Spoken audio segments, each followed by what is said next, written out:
আপনাদের সাথে আজ কী বিষয়ে আলোচনা করব তা নিয়ে আমাকে বেশ ভাবতে হয়েছে। আমাকে বলা হয়েছিল যে এটা তরুণদের নিয়ে আয়োজিত একটা অনুষ্ঠান, তো দেখাই যাচ্ছে যে মনের দিক থেকে তরুণ অনেক মানুষ এখানে রয়েছেন। তবে আমি আনন্দিত এই জন্য যে এখানে আমরা সকল বয়সের মানুষই রয়েছি। ব্যক্তিগতভাবে আমি তরুণদের জন্য পৃথক আয়োজনকে পছন্দ করি না। আমি মনে করি শিশুদের জন্য স্বতন্ত্র আয়োজন থাকতে পারে, কিন্তু মানুষ যখন শৈশবের গণ্ডি পার হয়ে কৈশোরে উপনীত হয় তখন তাকে প্রাপ্তবয়স্ক হিসেবে বিবেচনা করাই শ্রেয়। তখন আপনাকে প্রাপ্তবয়স্কদের আলোচনায় অংশ নিতে হবে, আর এটাই ইসলাম সম্মত পদ্ধতি। পশ্চিমা সমাজে একরকম ধারণা রয়েছে যে প্রথমে আপনি থাকেন শিশু, এরপর কিশোর, এরপর আপনি তরুণ যুবক, এরপর আপনি নির্বোধ কলেজ ছাত্র, আর এরপর আপনি এখনও নিজেকে বোঝার চেষ্টা করছেন। এরপর আপনার বয়স যখন 25, 30 বা 35 হয়, এখনও তাদের বয়স কম। এই ধারণাটি যা করে তা হলো এটা যুবক এবং যুবতীদেরকে মানসিকভাবে নিজেদেরকে প্রাপ্তবয়স্ক ভাবতে বাধার সৃষ্টি করে। আর তারা নিজেদেরকে এরকম মনে করে যে আমি তো এখনও কিশোর, অথবা আমি এখনও ছোট। তারা নিজেদেরকে প্রাপ্তবয়স্ক হিসেবে মনে করে না। যেভাবে আমি বিষয়টাকে বুঝি তা হলো, যদি আপনি পশ্চিমা মানদণ্ডও গ্রহণ করেন, অস্ট্রেলিয়াতে কত বছর বয়সে আপনি ড্রাইভিং লাইসেন্সের উপযুক্ত হন? 16 বছর। যদি আপনি 16 বছরে ড্রাইভিং লাইসেন্স পান আর এরপর লাল বাতি অমান্য করেন, লাল বাতি সত্ত্বেও যদি গাড়ি চালিয়ে গেলেন, লাল বাতি সত্ত্বেও আপনি গাড়ি চালিয়ে গেলেন, আইন কি তখন আপনাকে 4 বছরের শিশুর মতো বিবেচনা করবে? না, আপনি লাইসেন্সধারী। আপনারা মজার কোনো কথা বলছেন? আপনাদের শেষ হওয়া পর্যন্ত আমি অপেক্ষা করি। কথা শেষ? শিওর? ওকে, কুল। আপনাদের অনেকেরই কিন্তু মনোযোগ নষ্ট হচ্ছে। আমার মনোযোগ নষ্ট হয় না, আপনাদের মনোযোগ আসলেই নষ্ট হয়েছে। আমি আপনাদেরকে এদিকে তাকাতে দেখেছি।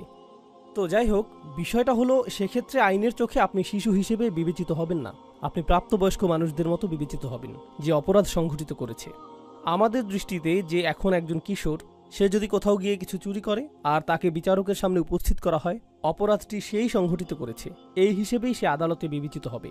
আর যেটা আরও বেশি গুরুত্বপূর্ণ তা হলো, যদি কোনো তরুণ মৃত্যুবরণ করে আর যখন সে আল্লাহর আদালতে উপস্থিত হবে, এটা এরকম না যে কিয়ামতের দিবসে তরুণ যুবকদের জন্য আলাদা বিচার বিভাগ থাকবে, যেখানে তারা প্রাপ্তবয়স্কদের তুলনায় ভিন্ন হিসেবে বিবেচিত হবে। যখন আপনি বয়ঃসন্ধির বয়সে পৌঁছান আর যখন আপনি শারীরিক এবং মানসিকভাবে সুগঠিত হয়ে প্রাপ্তবয়স্ক হয়ে ওঠেন, তখন আল্লাহর আদালতে এবং প্রকৃতপক্ষে বেশিরভাগ সমাজেই, এমনকি পশ্চিমা সমাজের আইন অনুযায়ীও, আপনি একজন প্রাপ্তবয়স্ক। কিন্তু কোনো অজানা কারণে আমরা তাদেরকে প্রাপ্তবয়স্ক হিসেবে বিবেচনা করি না।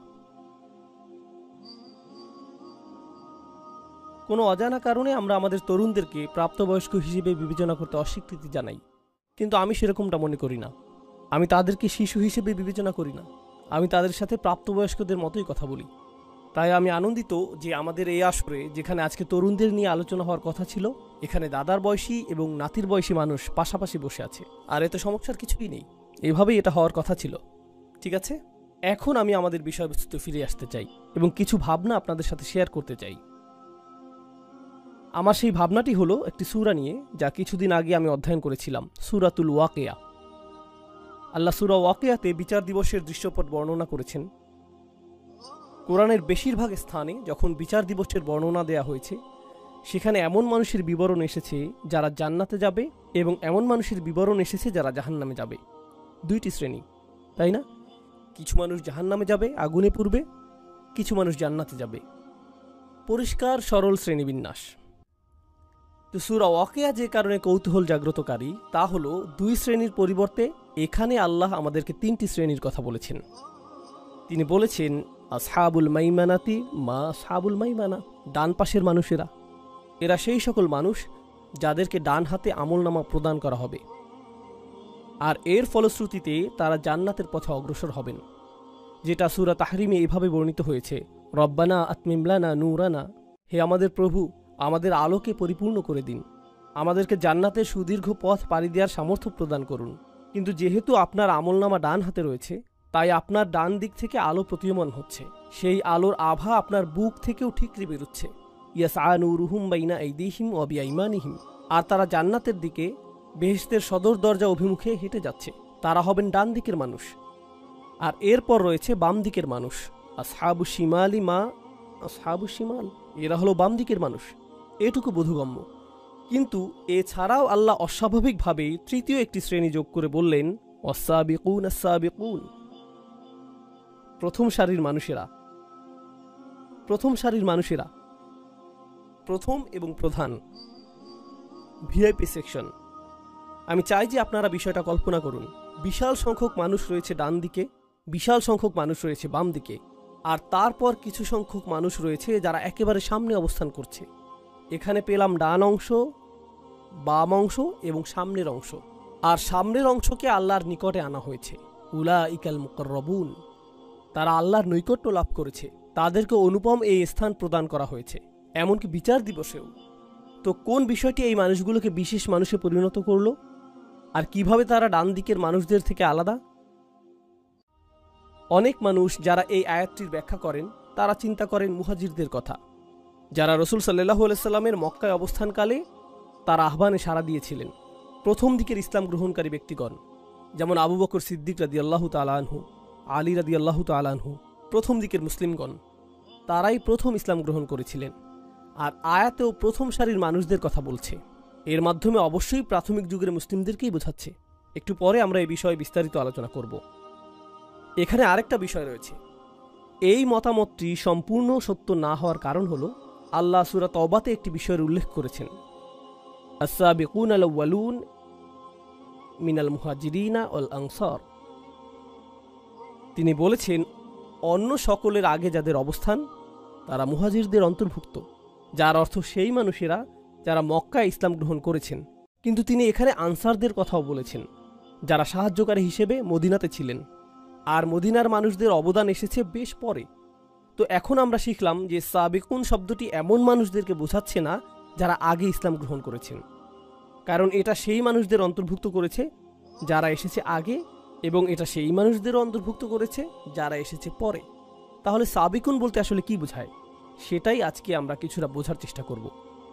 একটু আগে ইমাম সাহেব চমৎকারভাবে সূরা হিজরের শেষের কিছু আয়াত পাঠ করেছেন। আমরা সাবিকুনের এই ধারণাটিকে সূরা হিজরের শেষের অংশের সাথে সম্পর্কযুক্ত করব। সূরা ওয়াকিয়ার ছোট একটি অংশ এবং সূরা হিজরের কয়েকটি অংশ, তাহলেই আজকে আমার কাজ শেষ। এরপর আমি কিছু খেতে যেতে পারবো। ওকে, তো এখন আমি আপনাদের সাথে যা শেয়ার করব তা হলো একটি উদাহরণ। গত বছর আমার বেশ কয়েকটি মুসলিম দেশে এবং অমুসলিম দেশের বেশ কয়েকটি মুসলিম সম্প্রদায়ে ভ্রমণ করার সুযোগ হয়েছে। আর আমি সেখানে কিছু বিষয় লক্ষ্য করেছি। এটা আপনার পরিবার এবং সমাজের জন্য সত্য হতে পারে, আবার নাও হতে পারে। ব্যাপক সংখ্যক মুসলিম পরিবারে যা ঘটে যাচ্ছে তা হলো, আমরা আমাদের পুত্রদেরকে লালন পালন করছি নির্দিষ্ট কিছু প্রত্যাশা নিয়ে, আমরা আমাদের কন্যাদেরকে লালন পালন করছি নির্দিষ্ট কিছু প্রত্যাশা নিয়ে। তো আমি আপনাদের একটি উদাহরণ দিচ্ছি। পাকিস্তানে আমি যা লক্ষ্য করেছি সে বিষয়ে।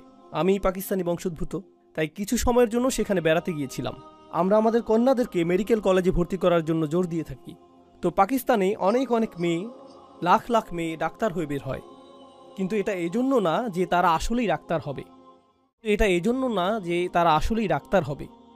যখন তারা ডাক্তারি ডিগ্রি লাভ করে, এটা তাদেরকে বেশ যোগ্য বিয়ের পাত্রী হিসেবে তৈরি করে।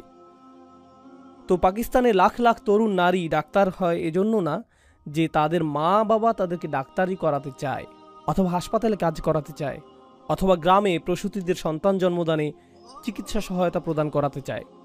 যেহেতু গ্রামে চিকিৎসা সেবা অপ্রতুল, কারণটা তা নয়। মূল কারণ হলো মেয়েটির জন্য ভালো প্রস্তাব আসবে, কারণ সে একজন ডাক্তার, তাই না? কেন আপনি ডাক্তার হতে চান? কারণ আমার মা বাবা চান যে আমি ডাক্তার হই, আর আমার বড় বোন ডাক্তার হয়েছে এবং তার জন্য ভালো প্রস্তাব এসেছিল। এজন্যই আমি এটা করছি। ইনশাআল্লাহ আমিও আমার বড় বোনের মতো সফলতা পাব। এই মেয়েরা তাদের বড় বোনদের দেখে নিজেদেরকে তুলনা করছে এবং বলছে যে এটাই সফলতার মানদণ্ড, এটাই আমি অর্জন করতে চাই। আমি যদি এটা অর্জন করতে পারি তাহলে জীবনে কিছু একটা অর্জন করা হবে। তরুণ যুবকদেরকে উৎসাহিত করা হয় ইঞ্জিনিয়ার, ডাক্তার অথবা এই ধরনের কিছু হওয়ার জন্য, কারণ তাহলে তারা ভালো চাকরি পাবে। আর যখন তারা ভালো চাকরি পাবে তারা সম্মানিত হবে। মানুষ বলবে, মাশাআল্লাহ, আমার ছেলে একজন ডাক্তার, একজন ইঞ্জিনিয়ার, আমার ছেলে এটা, আমার ছেলে সেটা। তো এটা একটা অহংকারের বিষয়ে পরিণত হয়। আর এই তরুণ যুবককে আপনি যদি জিজ্ঞেস করেন যে কেন আপনি ডাক্তার হতে চান, সে ডাক্তার হতে চায় কারণ তার পরিবারের সকলেই ডাক্তার। তার পিতা একজন ডাক্তার, অথবা তার চাচারা ডাক্তার, তার বড় ভাই ডাক্তার। ওহ মাই গড, সে ডাক্তার হয়ে গিয়েছে। এখন আমি যদি ডাক্তার না হই তাহলে তো আমি একজন হতভাগ্য। আমি কি বোঝাতে চাচ্ছি? মূল বিষয়টি বুঝিয়ে বলছি। আপনার জীবনের গতিপথ নির্ধারণের জন্য গোটা অনুপ্রেরণাটি আসছে অন্য কোনো স্থান থেকে। অন্য কেউ আপনার জন্য মানদণ্ড নির্ধারণ করে দিয়েছে, আর আপনাকে সেই মানদণ্ড অনুসরণ করতে হবে। আর বেশিরভাগ সময়ই সেই মানদণ্ডটি নির্ধারণ করা হয় তুলনার উপর ভিত্তি করে। সেই লোকের দিকে লক্ষ্য করো, সে এমনটা করেছে, দেখো সে কত টাকা উপার্জন করছে, দেখো সে কতটা সম্মানিত, তোমাকে তার মতো হতে হবে, এরকম হতে হবে। তো আমরা মূলত লক্ষ কোটি মানুষের মিলিত অনুসরণপ্রিয় একটি জাতি। এটা শুধুমাত্র ধর্মের দিক দিয়েই না, আমাদের ধর্মে আমরা কিছু বিষয় অনুসরণ করি। আমরা নামাজে একই পদ্ধতি অনুসরণ করি, আমরা হজ এবং রোজার ক্ষেত্রে একই সময়সীমা অনুসরণ করি। শুধুমাত্র ধর্মের ক্ষেত্রেই না, বরং আমাদের ক্যারিয়ারে, আমাদের চিন্তা পদ্ধতিতে, জীবনের অগ্রাধিকার নির্ধারণে, জীবনের অগ্রাধিকারগুলো আগে থেকে ঠিক করে দেয়া হয়েছে। আর প্রজন্মের পর প্রজন্ম আমরা শুধু পুরাতন সেই অগ্রাধিকার অনুসারেই জীবন পরিচালিত করে যাচ্ছি। আমি যেখানেই গিয়েছি এই ব্যাপারটা লক্ষ্য করেছি। এখন আমি এটাকে তুলনা করতে চাই এমন কিছুর সাথে যা আমি মার্কিন যুক্তরাষ্ট্রে দেখেছি, এবং পৃথিবীর অন্য আরও কিছু সমৃদ্ধ দেশেও আমি এটা লক্ষ্য করেছি। জানেন মার্কিন যুক্তরাষ্ট্রে কি ঘটে? জানেন কি ঘটে? সেখানে মার্ক জাকারবার্গের মতো মানুষ রয়েছে, আর সেখানে ইলন মাস্কের মতো মানুষ রয়েছে। আমি কিন্তু এই মানুষগুলোকে পছন্দ করি না, কিন্তু আমি তাদের কিছু বিষয়ে বলছি। তারা অদ্ভুত, কারণ তারা কোনো মানদণ্ড অনুসরণ করে না। এটা শুধু আদর্শ হিসেবে উপস্থাপিত এই মানুষগুলোই না যারা বিশালাকার কোম্পানি প্রতিষ্ঠা করেছে, বরং এমন অনেক মানুষ রয়েছে যারা কোনো মানদণ্ড অনুসরণ করেনি এবং তারা নতুন কিছু শুরু করেছে। আর যখন তারা নতুন কিছু শুরু করেছে, চারপাশে সকলেই বলেছে, বাহ, এটা তো চমৎকার। তো আপনি যদি বাংলাদেশে, পাকিস্তান অথবা জর্ডানে থাকেন আর আপনি নতুন কিছু শুরু করতে চান, তখন আপনার পরিবারের সকলে কি বলবে? তুমি পাগল হয়ে গেছো, কেউ এমনটা করে না, তুমি এত নির্বোধ কেন? তোমার চাচাতো ভাইয়ের মতো হতে পারো না? তোমার ভাইয়ের মতো হতে পারো না? তোমার বোনের দিকে দেখো, অমুকের দিকে দেখো, অনুসরণ করো, অনুসরণ করো, অনুসরণ করো। নতুন কিছু কেন করছো? নতুন কিছু করলে ব্যর্থ হবে। অদ্ভুত। আপনি যদি এমন কিছু করেন যা অন্য কেউ করছে না, তাহলে আপনি নির্বোধ। আপনাকে তখন ইমামের কাছে নিয়ে যেতে হবে, যাতে তিনি রুকিয়া করে সুস্থ করতে পারেন। তিনি কোনো দোয়া পাঠ করে তারপর আপনার এই সমস্যা ভালো করার চেষ্টা করবে, তাই না? কিন্তু এর সাথে সাবিকুনের কি সম্পর্ক? রাসূলুল্লাহ সাল্লাল্লাহু আলাইহি সাল্লাম মক্কায় নবুয়ত পেলেন, আর তখন সেই লোকগুলোর একটা ধর্ম ছিল, তাদের একটা সংস্কৃতি ছিল, তাদের বিয়ে করার একটা পদ্ধতি ছিল, তাদের সন্তান লালন পালন করার একটা পদ্ধতি ছিল। তাদের সেই পদ্ধতি চলে আসছিল হাজার হাজার বছর ধরে। আর রসুল সাল্লাল্লাহু আলাইহি সাল্লাম ইব্রাহিম আলাইহিস সালামের ধর্মকে পুনরুজ্জীবিত করলেন এবং সব কিছু দেখার জন্য তাদেরকে নতুন দৃষ্টিভঙ্গি প্রদান করলেন। তারা এই সকল মূর্তি কাবা ঘরের চারপাশে দেখে বেড়ে উঠেছে, আর তাদের বাবারাও এভাবে বেড়ে উঠেছে। এটাই ছিল তাদের জীবনের স্বাভাবিক অংশ। তাদের কাছে এগুলো জাতীয় স্মৃতিস্তম্ভ। এরপর কোরআন আসলো, রাসূল সাল্লাল্লাহু আলাইহি সাল্লাম আসলেন এবং তিনি সম্পূর্ণ নতুন কথা বললেন। এগুলো সব মিথ্যে, তোমাদের এই সবগুলো মূর্তি মিথ্যা। আর ব্যবসা বাণিজ্যে যা কিছু তোমরা করে থাকো, যেভাবে তোমরা কন্যা সন্তানদেরকে জীবন্ত মাটিতে পুঁতে ফেলো, আর অন্য যে কাজগুলো তোমরা করো, এগুলো সবই ভুল। তারা বলল, না না না, যা ইতিমধ্যেই চলে এসেছে আমরা তার অনুসরণ করি, আমরা অনুসরণ করতে পছন্দ করি। মানুষ নতুন কিছু শুরু করতে চায় না, এটা বাতুলতা। রাসূলুল্লাহ সাল্লাল্লাহু আলাইহি সাল্লামের বিরুদ্ধে একটি প্রধান অভিযোগ ছিল তিনি বাতুল, উম্মাদ। আমি উম্মাদ শব্দটির ক্লিনিক্যাল সংজ্ঞা খোঁজার চেষ্টা করেছিলাম, যদিও বিভিন্ন রকমের অসংখ্য সংজ্ঞা রয়েছে, কিন্তু এমনকি উন্মাদনার চেয়েও নিচের সংজ্ঞাটি কি? অস্বাভাবিক আচরণের সংজ্ঞা কি? অস্বাভাবিক আচরণ হলো, ধরুন একটা মহাসড়ক রয়েছে আর সকলের গাড়িগুলো এই দিকে যাচ্ছে, কিন্তু আপনার গাড়িটি বিপরীত দিকে যাচ্ছে, তাহলে আপনি হলেন উন্মাদ, আপনি অস্বাভাবিক আচরণের অধিকারী।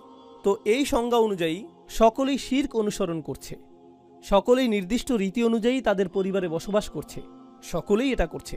একমাত্র যিনি এর বিপরীত দাঁড়িয়েছিলেন তিনি হলেন রাসূলুল্লাহ সাল্লাল্লাহু আলাইহি সাল্লাম।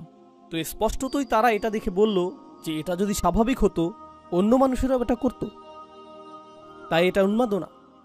তো আল্লাহ তাকে তার সমাজের প্রথম ব্যক্তি হিসেবে বাছাই করলেন এরকম কিছু কথা বলার জন্য, এই বাণী প্রচার করার জন্য, এই বাণী প্রচার করার জন্য। এক হিসেবে তিনি ছিলেন সাবিক। তিনিই ছিলেন প্রথম। সমাজকে চ্যালেঞ্জ করার ক্ষেত্রে তিনিই ছিলেন প্রথম। হেই, চলে আসো ইয়াংম্যান, আসো, সমস্যা নেই। কোথায় যেতে চাচ্ছ? এখানে? কুল, হাই ফাইভ। ওইখানে কার দিকে হাত নাড়ছিলে? কোনো বন্ধুর উদ্দেশ্যে? ও, ক্যামেরার দিকে। ভিডিওতে তোমাকে দেখা যাবে, সেজন্য এখানে এসেছো।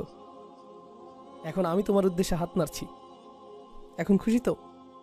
ওকে। আমি কি ইসলাম নিয়ে কিছু একটা বলছিলাম? ও, সাবিকুন। ঠিক আছে। তো আমি চাই যে আপনারা কল্পনা শক্তিকে কিছুটা কাজে লাগান। আমি চাই আপনি কল্পনা করুন যে আপনি রসুল সাল্লাল্লাহু আলাইহি সাল্লামের সময়ে বসবাস করছেন, আর আপনি মক্কার সাধারণ একটি পরিবারে বসবাস করছেন। আপনি একই ধর্ম পালন করেন, আপনি সেই একই চর্চা করেন, তাদের সব কিছুই পালন করেন। হঠাৎ আপনি শুনলেন যে এই ব্যক্তিটি নবী হওয়ার দাবি করছে, আর তার বার্তাটি হলো সকল মূর্তি পূজা ত্যাগ করো, ব্যবসায়ে অসৎ উপায় অবলম্বন করো না, এতিমদের সাথে ভালো আচরণ করো। আপনি এতিমদের সাথে এক ধরনের আচরণ করে অভ্যস্ত। উদাহরণস্বরূপ, অনেক মুসলিম দেশে এরকমটা ঘটে। আমরা বলি যে আমাদের উম্মার মাঝে ভ্রাতৃত্ব রয়েছে, কিন্তু যখন আপনি কোনো মুসলিম দেশে যান, আপনি দেখতে পাবেন যে সেখানে সামাজিক শ্রেণী বৈষম্য রয়েছে। নির্দিষ্ট শ্রেণীর মানুষ হয়তো কোনো রেস্তোরাঁয় বসে আছে, অন্য আরেক শ্রেণীর মানুষ রয়েছে যাদের সন্তানেরা খালি পায়ে বাইরে ঘুরেঘুরি করছে, তাই না? কখনো কখনো তাদের সন্তানেরা আপনার জন্য খাবার পরিবেশন করছে। আপনি আপনার বাচ্চার সাথে কথা বলেন এভাবে, এই তুমি কি একটু খাবার খাবে? একটু খাবার খাও। আর পরিবেশনকারী কোনো শিশু যখন আপনার কাছে আসে, আপনি বলেন, হেই, চা নিয়ে আয়, এই এদিকে আয়। এভাবেই আপনি তাদের সাথে কথা বলেন। তো স্পষ্টতই আপনি তাদের সাথে সমান ব্যবহার করছেন না। কিন্তু সেই সমাজে এই কুরআন আসলো এবং বলল, যদিও এই শিশুগুলো এতিম, তুমি এরকম আচরণ করতে পারবে না। ফাযালিকাল্লাযী ইয়াদউল ইয়াতীম, আপনি তাদের সাথে এভাবে কথা বলতে পারবেন না। কাল্লা বাল্লা তুকরিমুনাল ইয়াতীম, তোমরা এতিমদেরকে সম্মানিত করো না। এতিমদেরকে সম্মানিত করা? আপনি কি বলছেন যে কাজের লোককে সম্মান দেখাতে হবে? আমি সম্মান প্রদর্শন করি এমন মানুষকে যে কমপক্ষে একজন ডাক্তার, কমপক্ষে তো তার একটা ডিগ্রি আছে, যাতে সম্মান দেখাতে পারি। জানেন উম্মার, আরেকটা বিষয় আমি লক্ষ্য করেছি, অনেক সময় যখন আপনি নতুন কোন স্থানে যান, মানুষ নিজের ব্যাপারে প্রথম কোন কথাটি বলে? সে কি অর্জন করেছে। আসসালামু আলাইকুম, আমার নাম আব্দুল করিম, আমি একজন ডাক্তার, আমি এই হাসপাতাল প্রধান, এবং এটা এটা এটা এটা এটা যোগ্যতার সম্পূর্ণ একটি তালিকা। আমি আপনাকে চিনি না, কিন্তু আপনি আমার কাছে আসলেন আর বললেন, আসসালামু আলাইকুম রহমতুল্লাহ, আমার নাম এটা এটা, আমি এই মসজিদটি প্রতিষ্ঠা করেছি। ওহ, কুল। আমি চাই যে আপনি বিষয়টি জানেন। আমরা এরকম কেন বলি? কারণ কেন আপনি আমাকে সম্মান করবেন যদি না জানেন যে আমি কি অর্জন করেছি? আমাকে সম্মান করার আপনার কোনো কারণ নেই। কুরআন কি বলে? কুরআন বলছে যে এতিমদেরকে আপনার সম্মান করতে হবে। আল্লাহ বলেছেন যে প্রতিটি আদম সন্তানই সম্মানিত। আমি তাদের যোগ্যতা সম্পর্কে জানি না। আমি জানি না কোন পরিবার থেকে তারা এসেছে। আমি জানি না তাদের পেছনের ইতিহাস কি। তারা কি পোশাক পরেছে তাতে কিছু যায় আসে না। আমি তাদের গায়ের রং অথবা ভাষা, আঞ্চলিকতার পরোয়া করি না। তারা কোন গ্রাম থেকে এসেছে এগুলো কোনোটাই গুরুত্বপূর্ণ না। প্রতিটি আদম সন্তানই সম্মানিত, এটাই কোরআনে এসেছে। আপনি কিন্তু এখনও আপনার কল্পনা ব্যবহার করছেন। আপনি জাহিলি মক্কাতে রয়েছেন আর বলছেন এটা অদ্ভুত, সকলেই এখন সমান। ওকে, গৃহহীন এই পথশিশুটি আমার সামনে। এটা কোন ধরনের ধর্ম যা যুক্তিসঙ্গত না? কিন্তু আপনি চিন্তা করতে শুরু করলেন যে হয়তো এটা যুক্তিসঙ্গত, হয়তো সকল মানুষ আসলেই সমান, হয়তো এই শিরক এবং উপাস্যগুলো যুক্তিসঙ্গত না, হয়তো সত্য ধর্ম শুধু একটি, হয়তো সৃষ্টিকর্তা শুধুমাত্র একজন। তার কথা আমাকে আরেকটু শুনে দেখতে হবে। আর আপনি নীরবে এই মানুষটির কথা শুনতে শুরু করলেন, মুহাম্মদ রাসূলুল্লাহ সাল্লাল্লাহু আলাইহি ওয়াসাল্লাম।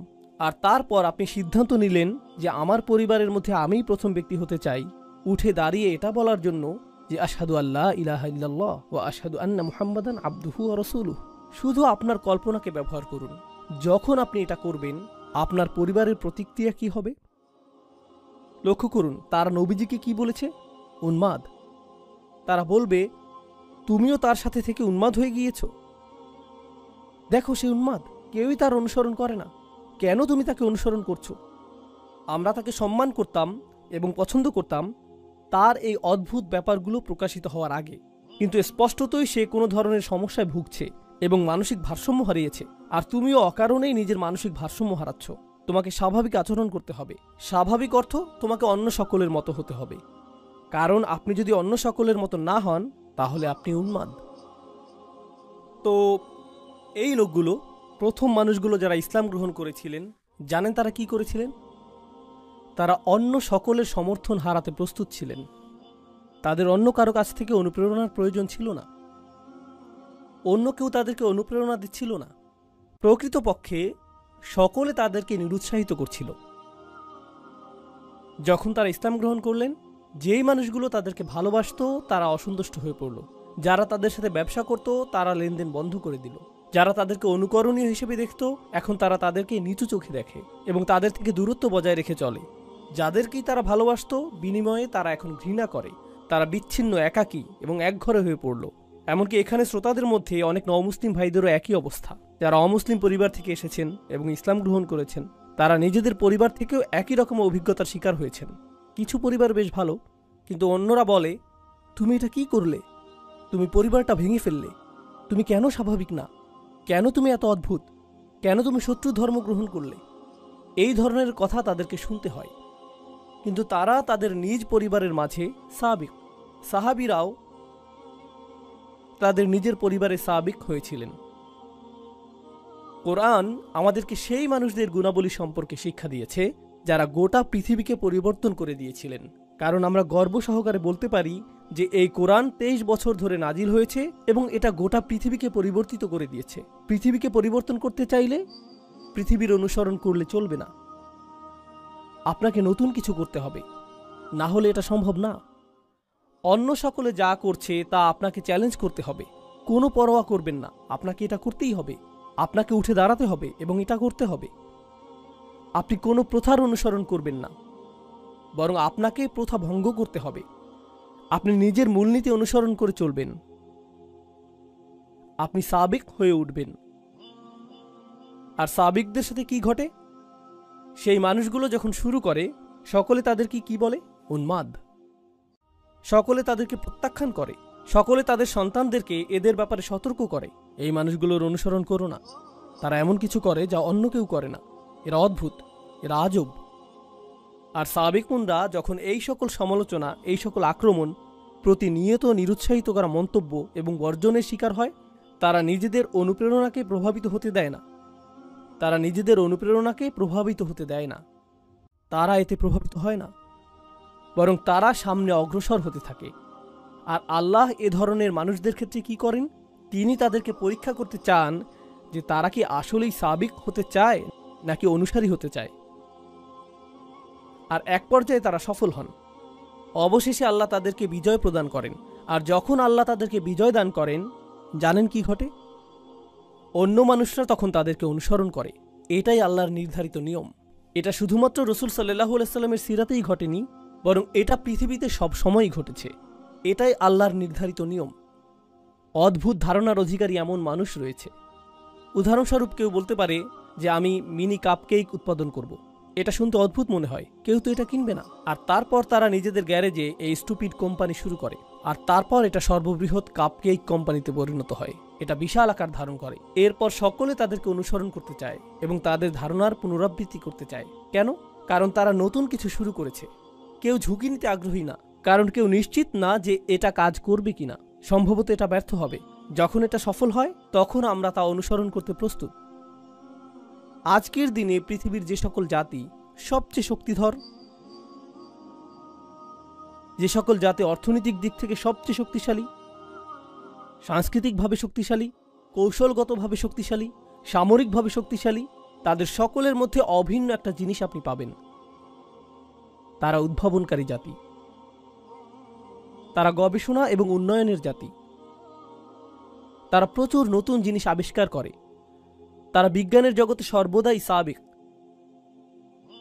তারা চিকিৎসা বিজ্ঞানে বিভিন্ন শাখা নিয়ে গবেষণায় সাবিক। আপনি কাফেরদেরকে অভিশাপ দিতে পারেন, তাদের প্রতি রাগান্বিত হতে পারেন, কিন্তু আপনার মায়ের যদি কোনো অপারেশনের প্রয়োজন হয়, সামর্থ্য থাকলে আপনি পশ্চিমা দেশগুলোর সেরা হাসপাতালটিতেই যাবেন, কারণ সেসব ক্ষেত্রে তারা সাবেকুন। অন্য কোথাও না গিয়ে আপনি সেখানেই যাবেন।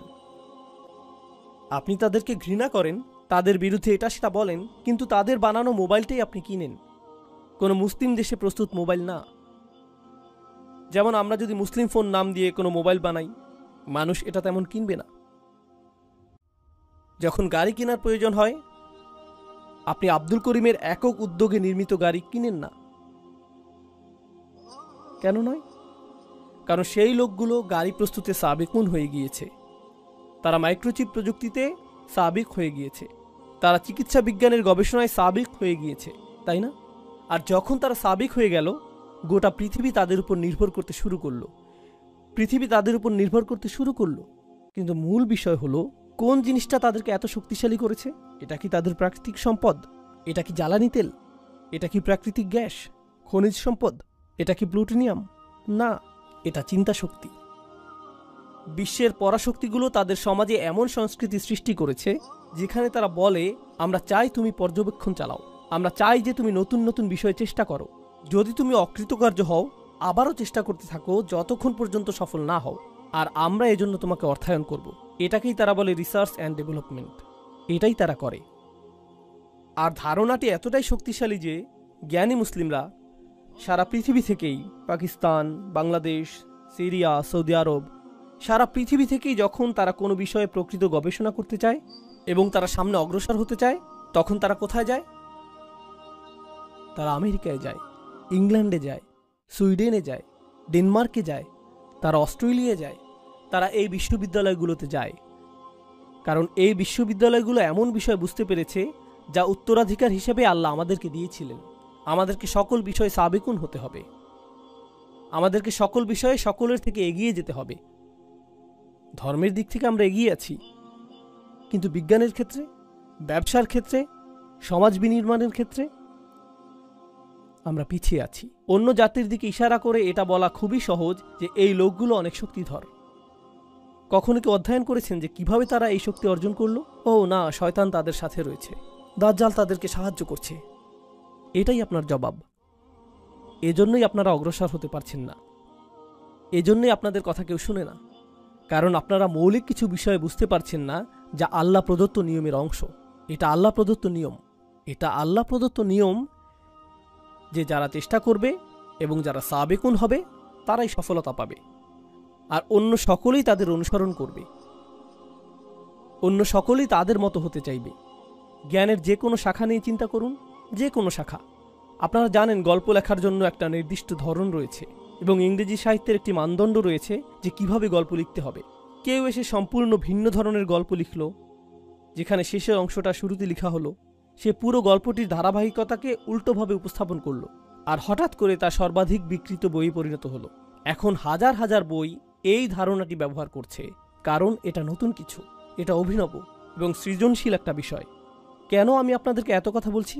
কারণ আমি চাই যে কিছু বিষয় আপনারা মাথা থেকে ঝেড়ে ফেলে দিন, অন্যের কপি করা বন্ধ করে দিন, সৃজনশীল হন, নিজে থেকে চিন্তা করুন।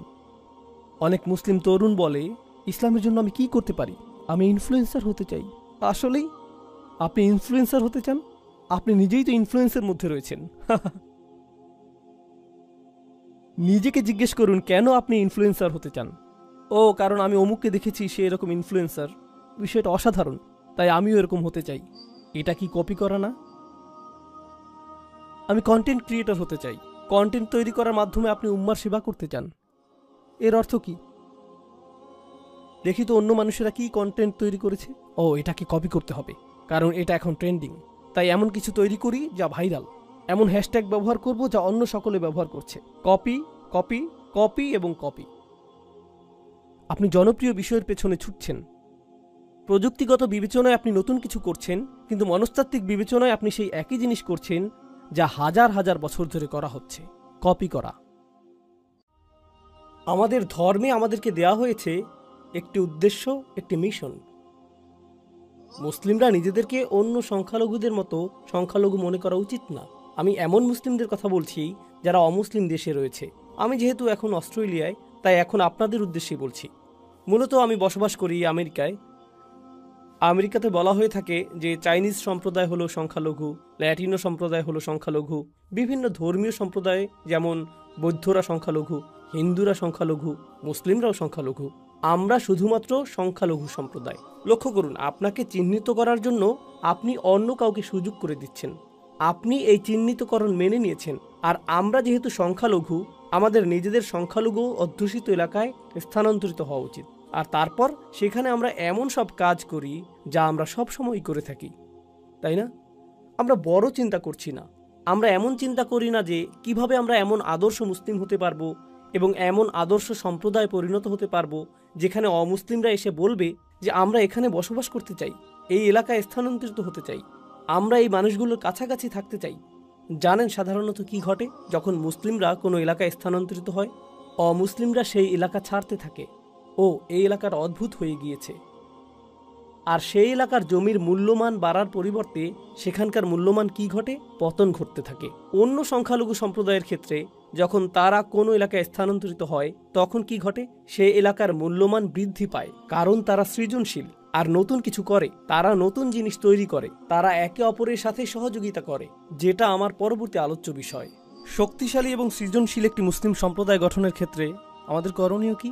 প্রথমত, পারিবারিক পরিসরে যদি আপনার ছেলে অথবা মেয়ে সৃজনশীল কিছু করতে চায়, তারা স্বতন্ত্র কিছু করতে চায়, কেবলমাত্র প্রভাব সৃষ্টিকারী মানুষ না হয়ে তারা যদি কিছু আবিষ্কার করতে চায়, তারা উম্মার জন্য এমন সেবা প্রদান করতে চায় যেমনটা আগে করা হয়নি, তাহলে তা করতে দিন। আমি আপনাদের একটা ঘটনা বলবো যা আসলেই আমাকে প্রভাবিত করেছে। পাকিস্তানে এক তরুণের সাথে আমার সাক্ষাৎ হয়েছিল, তার নাম উল্লেখ করব না। সাক্ষাতের সময় সে বিশ্ববিদ্যালয়ে পড়ছিল, আর বিশ্ববিদ্যালয়ে থাকাকালীন সে পাকিস্তানে তার গ্রামে গিয়েছিল।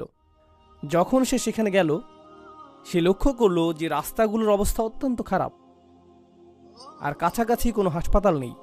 যখন সেখানে কোনো নারী সন্তান সম্ভবা হয়, তাদেরকে পিক আপ ট্রাকের পিছনে 3 ঘন্টা ভ্রমণ করতে হয়। সন্তান সম্ভবা নারী যিনি শীঘ্রই সন্তান জন্ম দিবেন, তাকে পিক আপ ট্রাকের পিছনে থাকতে হয়। এভাবে 3 ঘন্টা লাগে হাসপাতালে পৌঁছতে। আর এই সকল নারীর বেশিরভাগেরই সন্তান মারা যায়। আর এটাই গ্রামীণ জীবনের বাস্তবতা। তারা নিজেরা সন্তান জন্মদানের চেষ্টা করে, যদি জটিলতা তৈরি হয় তখন তাদেরকে ডাক্তারের কাছে নিতে হয় এবং পথিমধ্যে অনেকেই মৃত্যুবরণ করে। আর সে এটা কাছ থেকে দেখলো। তো সে যা করার সিদ্ধান্ত নিল তা হলো সে একটা সমাধান তৈরি করার চেষ্টা করলো। সে পুরাতন কিছু ট্রাক কিনলো, কিছু গবেষণাপ্রেমী ছাত্র এবং ডাক্তারদের সহায়তায় সে বহনযোগ্য মোবাইল স্বাস্থ্যকেন্দ্র তৈরি করলো, যার মধ্যে শিশু জন্মদানের জন্য বিশেষজ্ঞ চিকিৎসা ব্যবস্থা রয়েছে। আর সে শিক্ষা কার্যক্রম চালু করলো যেখানে গ্রামীণ নারীদেরকে শেখানো হয় কিভাবে সন্তান জন্মদানে সহায়তা করতে হবে যদি পরিবহনের কোনো ব্যবস্থা নাও থাকে। তো গ্রামের 20-30 জন নারী এখন জানেন যে কিভাবে সন্তান জন্মদানে সহায়তা করতে হয়। আর যখন এটা সফল হলো, গোটা পাকিস্তানের 2, 3, 4, 5, 10, 15, 20, 100 গ্রামে এটা ছড়িয়ে পড়লো। আর হাজার হাজার শিশুদের জীবন রক্ষা হয়েছিল এই ছাত্রের প্রচেষ্টার মাধ্যমে। এই ছাত্রের সাথে আমার কথা হয়েছিল, আর আমি তাকে জিজ্ঞেস করেছিলাম, এই কাজে তোমার সবচেয়ে বড় চ্যালেঞ্জ কোনটা? জানেন সে কি বলেছিল? আমার মা বাবা মনে করেন আমি সময় নষ্ট করছি। আমার মা বাবা আমাকে এই কাজে নিরুৎসাহিত করেছেন। তারা মনে করেন আমি আমার ক্যারিয়ার নষ্ট করছি। আর এর মাধ্যমে আমি বুঝতে পেরেছিলাম যে এটা একমাত্র তার ক্ষেত্রেই ঘটছে না। এই উম্মার মাঝে আমাদের কিছু প্রতিভাবান ছেলে মেয়ে রয়েছে যারা একটা সমস্যাকে দেখে এবং তাদের সৃজনশীল চিন্তা, আকাঙ্ক্ষা এবং অভিপ্রায় দ্বারা সমস্যাটিকে সমাধানের চেষ্টা করে। তাদের সেই যোগ্যতা রয়েছে। জানেন কে তাদের পথে প্রায় বাধা হয়ে দাঁড়ায়? শুধুমাত্র তাদের বাবা মাই না, বরং গোটা সংস্কৃতিই বলে, না না না না, তুমি এটা করো না, তুমি অন্য সকলকে কপি করো, সাবেক হওয়ার প্রয়োজন নেই, নতুন কিছু করো, অভিনব কিছু করবে না, নতুন কোনো সমাধান খুঁজবে না, নতুন কোনো সমাধান খুঁজবে না, এটা যেরকম আছে সেরকমই থাকবে, এভাবেই থাকতে দাও, কারণ আমরা বরং জিনিসগুলো যেভাবে আছে সেভাবেই রেখে দিব। আর তারপর গভীর রাতে একত্রিত হয়ে চা পার্টি করব আর আলোচনা করব যে সরকার কতটা দুর্নীতিগ্রস্ত, কেন কেন কিছু পরিবর্তিত হবে না এবং কেন পরিস্থিতি এতটা খারাপ। এটাই আমাদের পদ্ধতি। বেড়ে ওঠো, পেটে মেদ জমাও, চায়ের দোকানে গিয়ে বসো আর উম্মার সমস্যাগুলো সেখানে আলোচনা করো, কারণ আমরা এভাবেই করে এসেছি, তোমাকেও এভাবেই করতে হবে, নতুন কিছু করবে না। এমনকি আপনাদের এই মুসলিম সম্প্রদায়ের দিকে লক্ষ্য করুন। মাশাআল্লাহ, আল্লাহ এই মুসলিম সম্প্রদায়কে রক্ষা করুন। এই সম্প্রদায়ে কিছু ব্যবসা রয়েছে, কিছু প্রতিষ্ঠান রয়েছে যারা আসলেই কঠোর পরিশ্রম করছে, আর এখানে দাতব্য কিছু প্রতিষ্ঠান রয়েছে যারা হলো এই মুসলিম সম্প্রদায়ের মেরুদণ্ড। আপনারা সকলে এগুলোতে দান করেন, কিন্তু কিছু পরিবার এবং ব্যবসা প্রতিষ্ঠান এগুলো প্রতিষ্ঠা করেছিলেন যারা অভিনব কিছু করেছেন। তারা কিন্তু ধনী হওয়ার জন্য এটা করেননি, বরং দান করার জন্য এমনটা করেছেন। আর যখন তারা এমনটা করলেন, আপনি আমি এটা থেকে এত এত সুবিধা পাচ্ছি। আমরা যে মসজিদে এখন বসে আছি, হয়তো এটা তাদের কঠোর পরিশ্রম এবং অভিনব চিন্তার ফসল। তারা এটা করেছেন। আর আমরা চিন্তা করি, না না না, আরে ভাই, আপনি মানুষকে দুনিয়ার পিছনে ছুটতে বলছেন। এই ধর্মটির মূল বিষয় হলো আখিরাত। কেন আপনি দুনিয়া নিয়ে কথা বলছেন? এর জবাব আমি দিচ্ছি। প্রথম বিষয় আমি বলবো, আপনার একটু কোরআন পাঠ করা উচিত। আর দ্বিতীয় বিষয় বলবো, আপনার রসুলুল্লাহ সাল্লাল্লাহু আলাইহি সাল্লামের সিরাতও একটু পাঠ করা উচিত। জানেন, রসুল সাল্লাল্লাহু আলাইহি সাল্লামের সিরাতের সবচেয়ে গুরুত্বপূর্ণ ঘটনাগুলোর একটি হলো হিজরত। রাসূল সাল্লাল্লাহু আলাইহি সাল্লাম হিজরত করেছিলেন। হিজরত কিভাবে ঘটেছিল বলে আপনি মনে করেন? এর অর্থায়ন কে করেছিল? কে সহায়তা করেছিল? বাহনের জন্য কে খরচ করেছিল? কে নিশ্চিত করেছিল যে রাস্তাটি হবে নিরাপদ এবং গোপন? এর জন্য কি অর্থের প্রয়োজন না? যখন রাসূল সাল্লাল্লাহু আলাইহি সাল্লাম সর্বপ্রথম তার দাওয়াতি কাজ শুরু করলেন, কে এর সহায়তা করেছিল? এমনকি কিভাবে তার দৈনিক আহারের ব্যবস্থা হতো, সেটা কোথা থেকে আসতো? সেটা কি সরাসরি আকাশ থেকে নেমে আসতো? খাদিজা রাদিয়াল্লাহু তাআলা আনহা সহায়তা, আবু তালিবের সহায়তা, আবু বকর সিদ্দিকের সহায়তা, এগুলো কি অর্থনৈতিক এবং ব্যবসায়িক সহায়তা না? আর ব্যবসায় সফল হতে হলে আপনাকে কি সৃজনশীল হতে হবে না? আমরা লাখ লাখ মুসলিম তরুণকে একটা চাকরি পাওয়ার শিক্ষা দিই, যাতে তারা সৃজনশীল মানুষদের জন্য কাজ করতে পারে। নিজে সৃজনশীল হওয়ার প্রয়োজন নেই। ডাক্তার হও, অ্যাকাউন্টেন্ট হও, ইঞ্জিনিয়ার হও, ইঞ্জিনিয়ারিং প্রতিষ্ঠানের জন্য কাজ করো, তাদেরকে অর্থশালী করো, তাদের ব্যবসাকে বড় করো। আল্লাহ আমাদের নিজেদের ক্ষমতায়নের কথা বলেছেন, মৈত্রী সম্পর্ক তৈরির কথা বলেছেন। মৈত্রী সম্পর্ক অর্থনীতি এবং ব্যবসা বাণিজ্যের মাধ্যমেও সৃষ্টি হয়। কোরআনের মনোরম একটা বিষয় হলো, আল্লাহ বলেছেন, ওয়াল্লাযীনা কাফারু বা'দুহুম আউলিয়াউ বা'দ। কাফিররা একে অপরের মিত্র। আর ওয়াল মুমিনুনা ওয়াল মুমিনাত বা'দুহুম আউলিয়াউ বা'দ। মুমিন পুরুষ এবং নারীরা একে অপরের মিত্র। কিন্তু তিনি এই আয়াতটির শেষে বলেছেন, ইল্লাম তাফআলু তাকুন ফিতনাতুন ফিল আরদ। তোমরা যদি এটা না করো, তাহলে পৃথিবীতে ফিতনা সৃষ্টি হবে। যদি তোমরা মিত্র না হও, যদি তোমরা পরস্পর সহযোগিতা না করো, যদি তোমরা বৃহত্তর প্রতিষ্ঠান এবং সমন্বিত বিনিয়োগ সৃষ্টি না করো, তাহলে পৃথিবীতে বড় ধরনের ফিতনা সৃষ্টি হবে। আমাদেরকে এখন মসজিদ নির্মাণের বাইরেও আরও চিন্তা করতে হবে। আমাদেরকে দাতব্য প্রতিষ্ঠান নির্মাণের বাইরেও আরও চিন্তা করতে হবে। আমাদেরকে শক্তিশালী ব্যবসা প্রতিষ্ঠা করতে হবে, সর্বোত্তম বিশ্ববিদ্যালয়, সেরা সব প্রতিষ্ঠান। আমাদেরকে অনেক অনেক অনেক বড় চিন্তা শুরু করতে হবে এবং পরস্পরের মাঝে মৈত্রী নিয়ে নতুন করে চিন্তা করতে হবে। কিন্তু এটা করার জন্য আমাদের নিজেদের মাঝে তুলনা করা বন্ধ করতে হবে এবং একে অপরকে ধ্বংস করা বন্ধ করতে হবে। সংক্ষেপে আরও কিছু কথা বলবো এবং এরপর সূরা হিজরের শেষের দিকের আয়াতে যাব, যেরকম কথা আপনাদেরকে দিয়েছিলাম। সফল সমাজ ব্যবস্থার একটা বিষয় আমি লক্ষ্য করেছি, যা রাসূল সাল্লাল্লাহু আলাইহি সাল্লামের সিরাতে উপস্থিত ছিল। আর তা হলো ঈমানদারগণ একে অপরকে সহায়তা করা। যখন কেউ ব্যর্থ হয়েছে, তারা তাকে অনুপ্রেরণা দিয়েছিলেন। আর জানেন এখন আমাদের মাঝে কি ঘটে? যখন কেউ সফল হয়, আমরা তার সমালোচনা করি এবং সমালোচনা করা নিশ্চিত করি, যতক্ষণ পর্যন্ত না সে ব্যর্থ হয়। এরপর আমরা বাকি সকলে শান্তি অনুভব করি। সফল সমাজ ব্যবস্থা ব্যর্থ মানুষকে গ্রহণ করে এবং তাদেরকে বারবার চেষ্টা করার জন্য অনুপ্রাণিত করে, যতক্ষণ না তারা সফল হয়ে যায়। আর ব্যর্থ সমাজ ব্যবস্থা সফল ব্যক্তিদের পিছু নেয় এবং তাদেরকে সহ্য করতে পারে না, ফলে তাদেরকে নিচে নামিয়ে দিতে চায় পরস্পরের মাঝে মৈত্রী, শক্তি এবং সহায়তা সৃষ্টি করার পরিবর্তে। এ বিষয়ে প্রচুর চিন্তা শক্তি ব্যয় করতে হবে যে আধুনিক সময়ে এই আয়াতগুলো কি অর্থ বহন করছে। কিন্তু আপনাদের মধ্য থেকে যারা অভিনব কিছু করবেন, আমার উদাহরণের সেই তরুণ যুবকটির মতো যারা নতুন কিছু করবেন, যারা শুধুমাত্র প্রভাব সৃষ্টিকারী হবেন না, আপনাকে বাস্তব কিছু করতে হবে। আপনি বাস্তব সমস্যা সমাধান করতে চাইবেন। আপনাকে বলে রাখছি, উম্মার সকল সমস্যা আপনি একা সমাধান করতে পারবেন না। যখন মানুষ এসে প্রশ্ন করে, উস্তাদ, কিভাবে আমরা উম্মার সকল সমস্যা সমাধান করব? এই সমস্যা শেষ হবে যখন আপনি এরকম নির্বুদ্ধিতা সুলভ প্রশ্ন করা বন্ধ করবেন, যখন আপনি বস্তুনিষ্ঠ প্রশ্ন করা শুরু করবেন।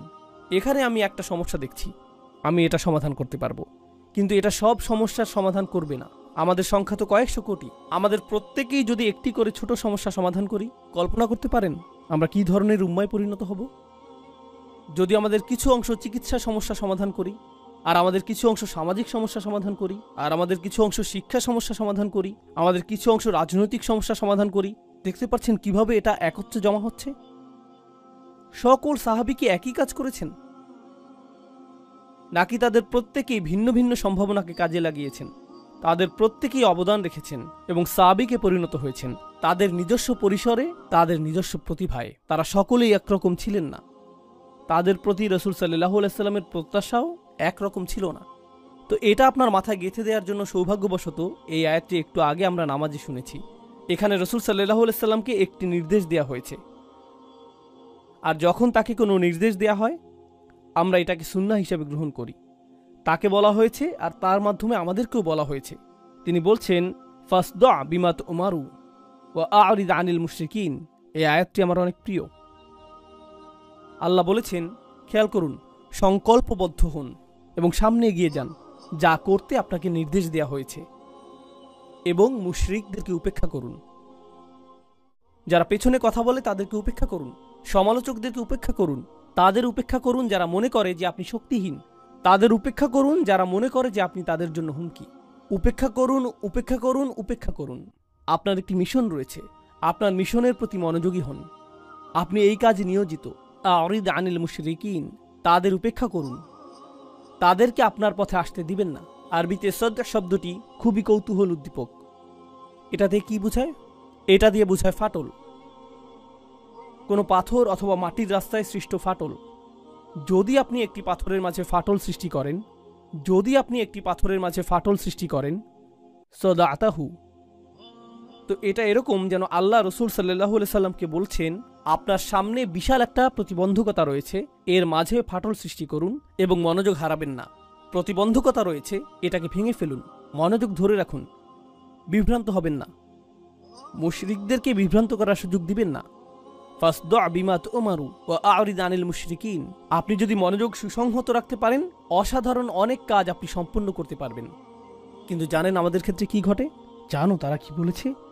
জানো তারা কি করেছে? তাদের বক্তব্য কি? সর্বদা আপনি এই বিষয়ে মনোযোগী, আর যখন আপনি তাদের কথার দিকে মনোযোগ দেন, তখন আপনার যেই কাজ করা উচিত তার প্রতি মনোযোগ দিতে পারেন না। আপনার মনোযোগ হারিয়ে যায়। আপনার তো স্বতন্ত্র মিশন রয়েছে, আপনার তো স্বতন্ত্র দায়িত্ব রয়েছে। ওয়া আ'রিদ আনিল মুশরিকিন। তারপর আল্লাহ রাসূল সাল্লাল্লাহু আলাইহি সাল্লামকে বললেন, ইন্না কাফাইনাকাল মুস্তাহজিইন, আমি আপনার জন্য যথেষ্ট তাদের বিরুদ্ধে যারা আপনাকে বিদ্রূপ করে। সেই লোকগুলো যারা সমালোচনা করে, উপহাস করে, বিদ্রূপ করে এবং তুচ্ছ-তাচ্ছিল্য করে, তাদের ব্যবস্থা আমি করব। চিন্তা করবেন না। যখনই কেউ সাবিক হয়, যখনই কেউ অভিনব কিছু করে, সে উপহাসের শিকার হয়। সে উপহাসের শিকার হয়। কি করছো তুমি? কেউ এমনটা করে না, এটা নির্বুদ্ধিতা সুলভ, তুমি একটা নির্বোধ, এরকমটাই হয়ে থাকে। আর আমি আপনাদের বলতে পারি, আল্লাহ যেহেতু রাসূল সাল্লাল্লাহু আলাইহি সাল্লামকে এই কথাগুলো বলেছেন, এগুলো চিরকালের জন্য প্রযোজ্য হয়ে গিয়েছে। যখন আপনি ভালো কিছু করতে যাবেন আর তা আগে করা হয়নি কিন্তু তা করতে হবে, সেক্ষেত্রে মানুষ আপনাকে উপহাস করবে। তুমি কি মনে করেছো এতে কাজ হবে? তুমি কি মনে করেছো এটা গুরুত্বপূর্ণ? তুমি কি মনে করেছো এটা পৃথিবী পরিবর্তন করে দিবে? হ্যাঁ, নিজের দিকে একবার তাকাও। এটাই আপনাকে সবসময় শুনতে হবে। আল্লাহ এর জবাব দিচ্ছেন এবং বলছেন, ইন্না কাফাইনাকাল মুস্তাহজিইন, আমি তোমার জন্য যথেষ্ট তাদের বিরুদ্ধে যারা উপহাস করে। এটাই যথেষ্ট। আর তারপর আল্লাযীনা ইয়াজআলুনা মা'আল্লাহি ইলাহান আখার ফাসাওফা ইয়ালামুন ওয়া লাকাদ না'লামু আন্নাকা ইয়াদীকু সাদরুকা বিমা ইয়াকুলুন। আল্লাহ বলছেন, আমি এটাও জানি যে তারা যা বলে তাতে আপনার হৃদয়ে অস্বস্তি তৈরি হয়। এর আগে আল্লাহ তাকে বলেছেন যে এগুলো উপেক্ষা করার জন্য, কিন্তু তিনি তো মানুষ। তিনি এমন কথা শুনবেন যা তাকে প্রভাবিত করবে। আপনি এমন কথা শুনবেন যা আপনাকে প্রভাবিত করবে। এটা আপনাকে নিরুৎসাহিত করবে। এটা আপনার মাঝে নেতিবাচক শক্তি হিসেবে কাজ করবে। আপনারা জানেন এখনকার সময়ে মানুষ এভাবে কথা বলে, তোমার মধ্যে নেতিবাচক শক্তি রয়েছে, তাই আমি দূরত্ব রক্ষা করছি। তোমার মাঝে অনেক বেশি টক্সিসিটি রয়েছে। রাসূল সাল্লাল্লাহু আলাইহি সাল্লামকে এটা বলা হয়নি যে তারা যদি আপনার অবস্থাকে বিষিয়ে তোলে তাহলে মক্কা থেকে দূরে চলে যান, কারণ আপনার আরোগ্য লাভ প্রয়োজন। তাকে তো এটা বলা হয়নি। আপনাকে বিষাক্ত মানুষগুলো থেকে দূরে চলে যেতে হবে। তাকে তো এটা বলা হয়নি। আপনি কি মনে করেন যে মক্কায় রাসূল সাল্লাল্লাহু আলাইহি সাল্লামকে নেতিবাচক কথা মাঝে মাঝে শুনতে হতো, নাকি সেটা ছিল প্রতিদিন? আপনার কি মনে হয়? প্রতিদিন। আপনি কি মনে করেন যে তাকে এটা একজন ব্যক্তি থেকে শুনতে হতো, নাকি অনেক মানুষের কাছ থেকে শুনতে হতো? কিছু মানুষ ছিল অপরিচিত, কিছু মানুষ ছিল প্রতিবেশী, কিছু মানুষ ছিল আত্মীয়, কিছু মানুষ ছিল যারা আগে বন্ধু ছিল। তিনি এটা শুনেছেন প্রত্যেক দিক থেকে, প্রতিদিন, সব সময়। তিনি সমালোচনার বাণে জর্জরিত হতেন, নোংরা আক্রমণের শিকার হতেন, সর্বদা, সব সময়। আর এখন আল্লাহ তাকে প্রস্তুত করছেন, আর তাকে প্রস্তুত করার মাধ্যমে তিনি অনাদিকাল পর্যন্ত আগত সকল ঈমানদারকে প্রস্তুত করছেন। আমি তাদের ব্যবস্থা করব। আমি জানি এটা যন্ত্রণাদায়ক, আমি জানি আপনার হৃদয় সংকুচিত হয়ে যায়, জানি এটা দুশ্চিন্তা সৃষ্টিকারী। আর তারপর তিনি তাকে সমাধান প্রদান করলেন, ফাসাব্বিহ বিহামদি রব্বিক। শুধু ঘোষণা করুন আপনার প্রভু কতটা উৎকর্ষময়। আল্লাহর উৎকর্ষতা ঘোষণা করতে থাকুন। আল্লাহর সাথে আপনার সম্পর্কটি গুরুত্বপূর্ণ। প্রসঙ্গক্রমে এখানে ফাসাব্বিহ বিহামদি রব্বিক ওয়াকুম মিনাস সাজিদিন আয়াতটি দিয়ে ইঙ্গিত করা হচ্ছে যে প্রশংসা করার মাধ্যমে আল্লাহ যে উৎকর্ষময় তা প্রকাশ পাবে। আমি একটু পরে এটা বুঝিয়ে বলছি।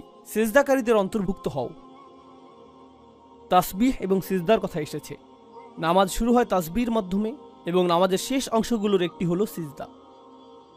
রাসূল সাল্লাল্লাহু আলাইহি সাল্লামকে বলা হলো যে আপনি যখন এই সকল নেতিবাচক কথা শুনতে পান, তখন আমি চাই যে আপনি কিছুটা দূরে চলে আসুন এবং নামাজে আল্লাহর সাথে কথোপকথনে মেতে উঠুন। ফলশ্রুতিতে সকল নেতিবাচক প্রভাব দূর হয়ে যাবে, সকল নেতিবাচক প্রভাব দূর হয়ে যাবে। এজন্যই আমি আপনাকে নামাজ প্রদান করেছি, যাতে তারা এই সমালোচনার মাঝেও প্রশান্ত থাকতে পারে। নামাজ হলো স্বয়ং আল্লাহ প্রদত্ত থেরাপি। এটাই রাসূল সাল্লাল্লাহু আলাইহি সাল্লামকে দেয়া হয়েছিল, এটাই নামাজের ভূমিকা হওয়া উচিত। আর আমরা বড় কিছু করতে চাই এজন্য না যে আমাদের নাম সামনে আসবে, বরং আমরা বড় কিছু করতে চাই কারণ আল্লাহ আমাদেরকে সক্ষমতা প্রদান করেছেন, কারণ আল্লাহ আমাদেরকে সক্ষমতা প্রদান করেছেন। আর এভাবেই আমরা আল্লাহর তাসবিহ করে থাকি। আমরা এটা করছি আল্লাহর দ্বীনের খেদমত করার জন্য। আমার আশা এই মানসিকতাটাই আপনারা নিজেদের মনে লালন করবেন। সার্বক্ষণিক দুইটি জিনিস আপনাদের করতে হবে। এক, আপনার সামনে একটি মিশন রয়েছে, সেদিকে আপনাকে মনোযোগী হতে হবে। আরেকটি হলো আল্লাহর ইবাদত, আপনাকে সেদিকেও মনোযোগী হতে হবে। ভিতরগত একটা লক্ষ্য রয়েছে, বহির্গত একটা লক্ষ্য রয়েছে। আপনি এই দুইটির মাঝে বিচরণ করছেন। জানেন কি ঘটে? কিছু মানুষ শুধুমাত্র ব্যবসা বাণিজ্য, প্রবৃদ্ধি, ক্ষমতায়ন এবং রাজনীতির প্রতি মনোযোগী হয়ে পড়ে। এগুলো সবই বহির্গত বিষয়। এখানে কিসের প্রতি মনোযোগের অভাব? ইবাদত। আর অন্য মানুষেরা বলে, না, এই লোকগুলো মনে করেছে তারা পরিবর্তন আনবে, তাদেরকে শুধু দোয়া করতে হবে, জিকির এবং ইস্তেগফার করতে হবে, নামাজ পড়তে হবে। তাদের সকল গুরুত্ব ইবাদতের প্রতি, বাকি কাজ আল্লাহ করবেন, আল্লাহ আমাদেরকে সাহায্য করবেন। কোরআন আপনাকে কি শিক্ষা দিচ্ছে? তোমার মিশনের প্রতি মনোযোগ দাও, আর প্রতিদিন যখন তোমার মধ্যে দুর্বলতা এসে পড়ে, আল্লাহর কাছে ফিরে এসো, ইবাদত করো। এই দুইটি জিনিস একে অপরের জ্বালানি, এই দুইটি জিনিস একটি অপরটির জন্য প্রয়োজনীয়। ইবাদত আপনাকে খেদমত করার শক্তি যোগায়, আর খেদমত করতে গিয়ে আপনি হয়তো আপনার লক্ষ্য হারিয়ে ফেলতে পারেন, উদ্দেশ্য হারিয়ে ফেলতে পারেন। উদাহরণস্বরূপ, আপনি হয়তো আল্লাহর সন্তুষ্টির উদ্দেশ্যে মসজিদ নির্মাণ করেছেন, কিন্তু এরপর পলিটিক্স চলে আসলো, অহংকার চলে আসলো, নেতৃত্বের বিষয় চলে আসলো, সবার চোখে পড়ার আকাঙ্ক্ষা চলে আসলো, মাইক হাতে পাওয়ার আকাঙ্ক্ষা চলে আসলো। এই আকাঙ্ক্ষাগুলো চলে আসে। এক্ষেত্রে ইবাদত কি করে? এটা এই সকল দূষণকে পরিশোধন করে দিবে। প্রকৃত ইবাদত এটাই। আল্লাহ কোরআনে এই দুইটি জিনিসের মাঝে ভারসাম্য প্রদান করেছেন। তো ফাসাব্বিহ বিহামদি রব্বিক, এই আয়াতাংশটি নিয়ে শেষের কিছু কথা বলে আজকের মতো আলোচনার ইতি টানবো ইনশাআল্লাহ তাআলা। তাসবিহ এবং হামদ দুইটি জিনিস, তাই না? দুইটি ভিন্ন জিনিস। কিভাবে আমরা তাসবিহ করি? সুবহানাল্লাহ বলে। কিভাবে আমরা হামদ পড়ি? আলহামদুলিল্লাহ বলে। আপনার জন্য বিষয়টাকে সহজ করে দিই। সাব্বিহ বিহামদি রব্বিক, সরল ভাষায় এর অর্থ আপনাদের বুঝিয়ে বলছি। তাসবিহ অর্থ আল্লাহ সম্পর্কে আপনার কোনো নেতিবাচক চিন্তা অথবা মন্তব্য থাকবে না। এটাই তাসবির অর্থ। আল্লাহ সম্পর্কে আপনি যাই বলেন তা পারফেক্ট হতে হবে। আপনি কখনোই কোনোভাবেই তার সম্পর্কে এমন কিছু ভাববেন না যা পারফেকশনের চেয়ে কম।